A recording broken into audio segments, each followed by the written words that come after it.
I work at a restaurant. Same customer came in 3 days in a row now. He had long, greasy hair, sunken eyes, and a patchy beard. He wore stained gray sweatpants and a ratty t-shirt that celebrated Expo 86. He stood in line in front of me and ordered a small black coffee. $1.50 is your total. He fished around in his neon pink fanny pack and passed me a handful of change. I felt the clammy coins touch my hand, and I shuddered. He grinned at me, took his coffee, and found an empty table off in the corner. I leaned over to my coworker. "Have you seen that guy before? Gives me the creeps." She shrugged and went back to dipping churros in sugar. I helped the next customer, but I kept a watchful eye on the man in the corner. Maybe I was just being judgmental, but there was some indefinable quality about that man that made me uneasy. I noticed that he didn't touch his coffee. Too hot, I presumed. Despite not ordering food, I could see that he was doing this intense chewing motion with his jaw. I watched as he paused, stuck his fingers into his mouth, and extracted a revolting, masticated mass. Slick with saliva, it glistened in his hand. He then proceeded to stick this goop under the table. Gross, I thought. He was just finishing his gum. Then I saw him reach into his fanny pack and insert a mystery gray morsel into his mouth. He began the process again, grinding it up, working it out of his mouth into his fingers and depositing it under the table. I left the front counter and spoke with my supervisor. We have a policy about approaching customers who exhibit questionable behavior. Apparently, studies show that members of the public are more responsive to well-dressed management types than us uniformed peasants. I told him about this creep and his gross habit. My supervisor shrugged and said, "Whatever. He'll be gone soon. Just clean up after." I waited, and I watched the man repeat this obscene ritual. He left after an hour. My supervisor reminded me that I should clean the table, top and bottom, before the next customer complained. I brought out the bucket of cleaning supplies and begrudgingly walked over to his table.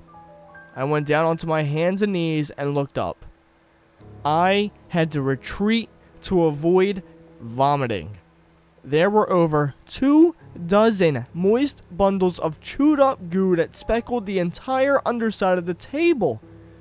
I took out our chisel and managed to wedge them off into a waiting garbage bag. After the first piece plopped into the bag, something struck me as strange. This wasn't gum. In fact, I had no idea what it was. I've scraped off plenty of gum, and its appearance and shape is overall pretty consistent.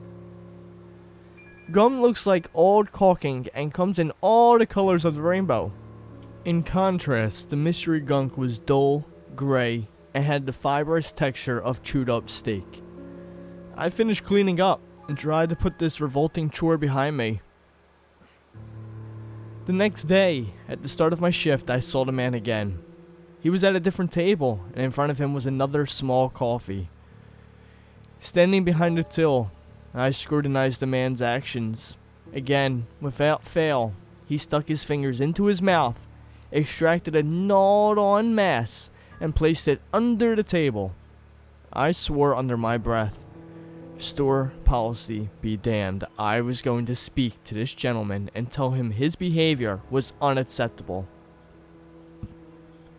I asked my coworker to cover my till. I approached his table and saw his eyes light up as I drew nearer. He spoke first. "Would you like some jerky?" "Excuse me?" He reached into his fanny pack and removed a strip of meat. He held it up and waited expectantly. No, thank you, sir. We actually have a pretty strict policy on no outside food or drink." "Really?" he said. "That's a shame. More for me, then." He opened his mouth, and I saw that he was missing all his teeth. He placed the jerky into his mouth, and I could hear his saliva churn as he gummed the meat and swished it with his tongue. Sir, I need to speak to you about the stuff you're placing underneath the table. Oh, I'm so sorry.